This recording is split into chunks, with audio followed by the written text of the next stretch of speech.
Jadi semua pada hakikatnya manusia akan rugi kalau dia tidak memanfaatkan waktu sebaik-baiknya. Makanya sering dicontohkan, jika ada tiga orang yang masuk goa, setelah di dalam goa ada suara yang terdengar, wahai si fulan, ambillah batu sebanyak-banyaknya. Tetapi ketiga orang ini di dalam goa, dia tidak mengambil batu. Ataukah ketiga-tiganya ini berbeda-beda caranya mengambil batu. Orang yang pertama, dia mengambil batu, dia penuhi kantong celana, dia penuhi kantong baju. Orang yang kedua, dia mengambil batu, dia hanya memegang saja, dia mengambil 2-3 batu saja. Tetapi orang yang ketiga, dia tidak mengambil batu sama sekali. Ternyata setelah dia keluar dari goa, dia melihat, pas ada cahaya, dia melihat batu yang tadi ternyata bukan batu biasa, ternyata itu adalah berlian. Lalu ketiganya menyesal. Orang pertama tadi menyesal, dia bilang, seandainya saya tahu ini adalah berlian, saya buka baju saya, bukan kantong saya saja yang saya isi. Saya buka baju saya ambil sebanyak-banyaknya. Dia menyesal, padahal dia yang paling banyak batu diambil. Kemudian orang yang kedua, dia juga menyesal. Kenapa? Seandainya saya tahu kalau ini adalah berlian, bukan tangan saya aja saya pegang, bukan 2-3 aja berlian yang saya ambil, saya penuhi kantong saya. Tetapi yang lebih menyesal adalah orang yang ketiga, tidak mengambil batu sama sekali. Beginilah perumpamaan manusia yang hidup di dunia ini. Ketika mendengarkan ceramah, perbanyak amal, amal itulah yang akan menyelamatkan kita. Apa katanya? Buat apa amal? Buat apa sholat? Menghalangi saja. Buat apa sedekah? Bikin habis uang saja. Buat apa sholat? Mengganggu saja pekerjaan. Mereka selalu mengatakan mengganggu, tetapi ketika dia meninggal nanti, baru dia menyesal, ternyata hanya amalanlah yang akan menolong kita. Beginilah perumpamaan orang-orang yang tidak memanfaatkan waktu. Para pemirsa TV One dimanapun berada yang dirahmati Allah Subhanahu wa ta'ala. Kemudian kita melanjutkan, wal asr innal insana lafi khusr. Kata Allah Subhanahu wa ta'ala, orang-orang yang tidak memanfaatkan waktu sebaik-baiknya semuanya akan merugi, kecuali ada yang tidak merugi. Yang pertama, orang-orang yang tidak merugi adalah orang yang beriman, illal ladzina amanu, orang yang beriman. Tetapi perlu kita ketahui bahwa yang dimaksud beriman, kata Nabi, al-imanu huwa tasdiqun bil qalbi wa iqrarun bil lisani wa amalu bil arkan. Orang yang beriman itu adalah melafazkan secara lisan, kemudian membenarkan dalam hati, kemudian dia mengamalkan dengan perbuatan. Itulah yang namanya iman. Karena banyak orang sekarang ini mengaku beriman, tetapi sebenarnya pada hakikatnya dia tidak beriman. Betul. Kalau kita tanya kepada orang-orang, semua orang yang ada di jalan, kita tanya, kamu percaya nggak kepada Allah? Pasti mereka mengatakan, saya percaya kepada Allah. Kita tanya siapapun di luar sana, apakah tukang gojek, ojol, atau penjual pinggiran jalan, kita tanya semua, mereka yakin pasti dia beriman kepada Allah, dia yakin bahwa ada Allah. Kita tanya bahkan kepada orang tukang maksiat, kita tanya, kamu percaya nggak ada Allah? Percaya mereka.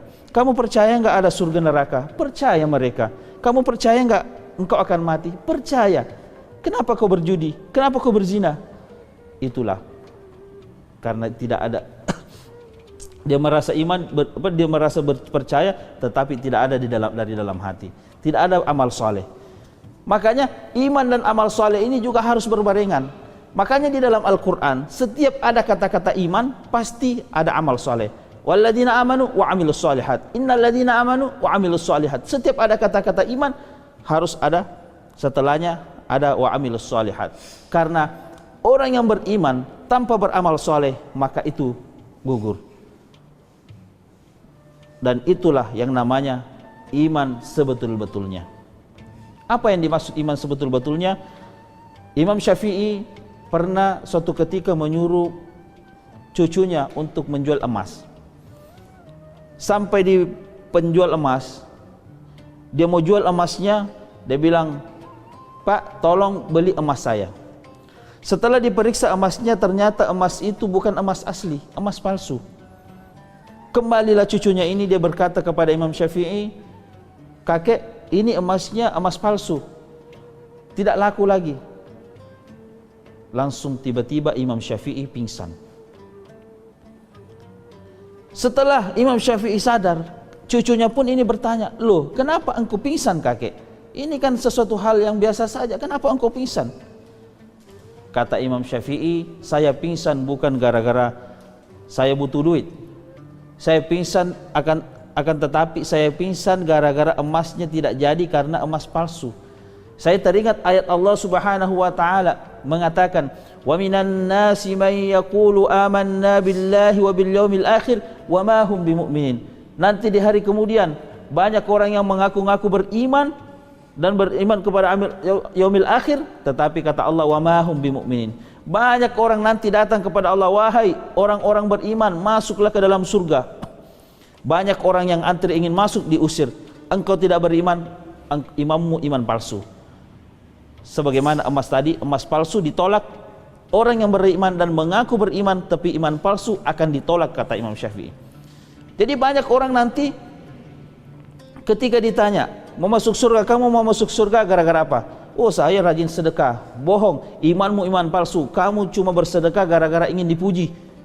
Kamu ingin bersedekah gara-gara harta, ingin tambah kaya, bukan gara-gara saya. Imanmu iman palsu." Ada juga yang datang, "Mau masuk surga." "Kenapa kau masuk surga?" "Oh, saya mau masuk surga gara-gara saya sering membantu orang." "Bohong, kamu membantu orang bukan gara-gara iman kepada saya, bukan iman kepada Allah, akan tetapi engkau ingin dipuji." Orang-orang seperti inilah yang namanya imannya iman palsu, sehingga ditolak oleh Allah Subhanahu wa taala. Jadi kalau kita beramal, usahakan kita semata-mata karena Allah Subhanahu wa taala. Para pemirsa TV One dimanapun berada, ini yang pertama, orang yang tidak merugi adalah orang yang beriman. Kemudian yang kedua, orang yang tidak merugi adalah orang yang beramal soleh. Orang yang beramal soleh sudah tentu imannya sudah lebih kelihatan. Tetapi tidak semua orang yang beramal soleh beriman. Kenapa? Karena orang yang beramal soleh ada yang tidak ikhlas. Salah satu contoh, kalau misalkan di pesantren, ya, para santri diwajibkan untuk sholat tahajud misal, atau sholat berjamaah. Kadang-kadang ada santri yang sholatnya bukan karena Allah, tetapi karena takut sama ustadznya, takut dihukum. Ataupun misalkan ada orang ingin melamar suatu gadis, kalau ada calon mertuanya khusyuk sekali sholat, Allahu Akbar, pokoknya khusyuk, sami Allahu liman hamid, Allahu Akbar, khusyuk sekali. Tetapi kalau dia sholat sendirian, tidak ada calon mertuanya, dibalap, Allahu Akbar, sami Allahu Akbar, dibalap. Nah, ini namanya beramal soleh tetapi bukan karena iman. Oleh karena itu, kalau sudah bagus imannya, sudah bagi amal solehnya, diperbanyak amal solehnya, inilah yang kedua, kata Allah Subhanahu wa taala, orang-orang yang tidak merugi.